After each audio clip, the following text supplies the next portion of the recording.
یہ دیکھ کر عبدل بھائی بہت مایوس ہو گئے اور پھر دھیمے دھیمے قدموں سے واپس اپنے گھر کی اور چلنے لگے۔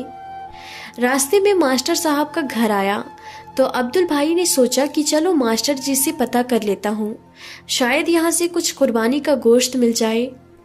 بس یہی سوچ کر عبدل بھائی ماسٹر جی کے دروازے پر پہنچ گئے اور دروازہ کھٹکھٹایا تو اندر سے ماسٹر جی باہر آئے۔ ماسٹر جی کو دیکھ کر عبدل بھائی کہنے لگے، ماسٹر صاحب آپ کے گھر پر قربانی ہوئی ہے، کیا مجھے قربانی کا گوشت تھوڑا سا مل سکتا ہے؟ تو یہ سن کر ماسٹر جی نے بڑی بڑی آنکھیں بنائی اور کہنے لگے کہ تم یہیں رکو، میں ذرا اندر جا کر پتہ کر کے آتا ہوں۔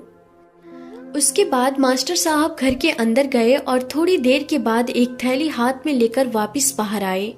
انہوں نے وہ تھیلی عبدل بھائی کے ہاتھ میں تھما دی اور پھر اس طرح سے دروازہ بند کر کے بھاگے جیسے وہ کوئی بم پھینک کر بھاگ رہے ہوں۔ خیر، ہاتھ میں تھیلی دیکھ کر عبدل بھائی بہت خوش ہوئے اور پھر خوشی خوشی اپنے گھر پہنچ گئے۔ عبدل بھائی کے ہاتھ میں گوشت کی تھیلی دیکھ کر اس کے گھر والے بھی بہت خوش ہوئے۔ انہوں نے جلدی سے وہ تھیلی لے کر اس کو کھول کر دیکھا تو اس کو دیکھ کر سب گھر والے رونے لگے، کیونکہ اس تھیلی میں سے 2-4 گوشت کے ٹکڑے اور باقی کی چربی تھی۔ یہ دیکھ کر عبدل بھائی نے بے بسی سے اپنے گھر والوں کی طرف دیکھا اور کہنے لگے کہ شاید اس بار ہمارے نصیب میں قربانی کا گوشت نہیں لکھا ہے۔ اتنے میں زویا کی امی کہنے لگی، اتنے ناشکر مت بنو، اللہ تعالیٰ بہت بڑا اور رحم کرنے والا ہے۔ میں نے ٹماٹر اور پیاز کاٹ کر رکھے تھے، چلو میں آپ کو اسی کی چٹنی بنا دیتی ہوں، ہم سب یہی چٹنی کھا کر اللہ کا شکر ادا کرتے ہیں۔ ناظرین، اس کے بعد زویا کی امی چٹنی بنانے کے لیے رسوئی گھر میں چلی گئی۔ اتنے میں باہر سے کسی کی آواز آئی، عبدل بھائی، عبدل بھائی۔ عبدل بھائی نے باہر جا کر دیکھا تو دیکھا کہ باہر منصور چاچا کھڑے ہیں۔ منصور چاچا بازار میں سبزیوں کا ٹھیلا لگاتے ہیں۔ ان کے ہاتھ میں ایک تھیلا تھا جس میں 3 سے 4 کلو گوشت بھرا ہوا تھا۔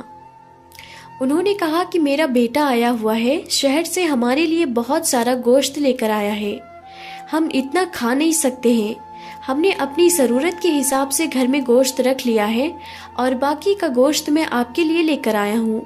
آپ بھی اپنے گھر میں گوشت پکائیں اور خوشی خوشی کے ساتھ بقرعید کا تہوار منائیں۔ اتنا سارا گوشت دیکھ کر عبدل بھائی کے گھر میں خوشی لوٹ آئی اور سب نے منصور چاچا کو بہت دعائیں دی اور اللہ کا شکر ادا کیا۔ اس کے بعد زویا کی امی نے جلدی جلدی گوشت پکایا اور اپنے بچوں کو پیٹ بھر کر گوشت کھلایا۔ اس کے بعد عبدل بھائی کے سب گھر والوں نے قربانی کا گوشت کھا کر اللہ تعالیٰ کا لاکھ لاکھ شکر ادا کیا۔ اب ناظرین، ادھر آپ اللہ کی شان دیکھیے، اسی شام کو ایک زوردار طوفان آ گیا۔ اس طوفان کی وجہ سے شہر کی ساری لائٹ است ویست ہو گئی، جگہ جگہ پر بجلی کے کھمبے گر گئے، کئی جگہ پر بجلی کے تار ٹوٹ گئے۔ اس وجہ سے پھر عبدل بھائی کے شہر میں 2 دنوں تک لائٹ نہیں آئی۔ اس کے بعد اگلے دن عبدل بھائی نے دیکھا کہ ڈاکٹر صاحب اور ماسٹر صاحب قربانی کا سارا گوشت گھر سے باہر پھینک رہے، کیونکہ بجلی نہ ہونے کی وجہ سے ان کے فریز وغیرہ سب کچھ بند ہو گئے تھے۔ اس وجہ سے ان کا رکھا ہوا سارا گوشت خراب ہو چکا تھا۔ اب کتے اس گوشت پر جھپٹا مار رہے تھے۔ یہ دیکھ کر زویا نے کہا، ابو جان، کیا قربانی کا گوشت کتوں کے کھانے کے لیے بھی ہوتا ہے؟ تو یہ سن کر ڈاکٹر صاحب اور ماسٹر صاحب کی آنکھیں شرم سے جھک گئی۔ ناظرین، یاد رکھیں، قربانی اللہ کی رضا کے لیے کی جاتی ہے، نہ کہ گوشت کھانے کی نیت سے۔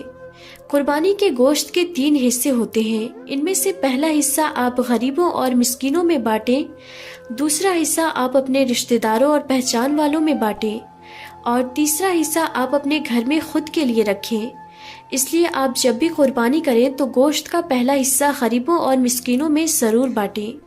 اگر آپ کے گھر میں قربانی کا گوشت زیادہ ہو گیا ہے تو اس کو فریزوں میں بھر بھر کر جمع نہ کریں، بلکہ اس کو آپ غریبوں اور ضرورت مندوں میں بانٹ دیں۔ آپ کو غریبوں کی دعائیں ملے گی۔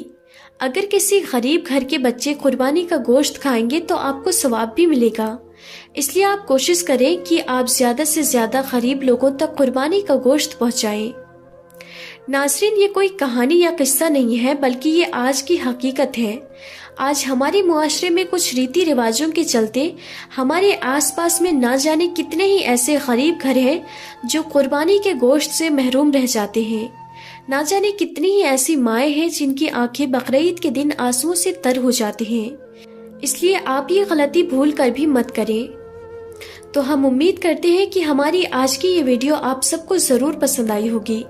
اگر یہ ویڈیو آپ سب کو پسند آئی ہو تو دل سے ایک لائک ضرور کر دیں اور مہربانی کر کے اسے شیئر بھی کر دیں تاکہ اور بھی لوگوں کے پاس یہ ویڈیو پہنچ جائے۔ تو آج کی اس ویڈیو میں بس اتنا ہی تھا، ہم پھر ملتے ہیں اگلی نئی ویڈیو میں، تب تک کے لیے خدا حافظ۔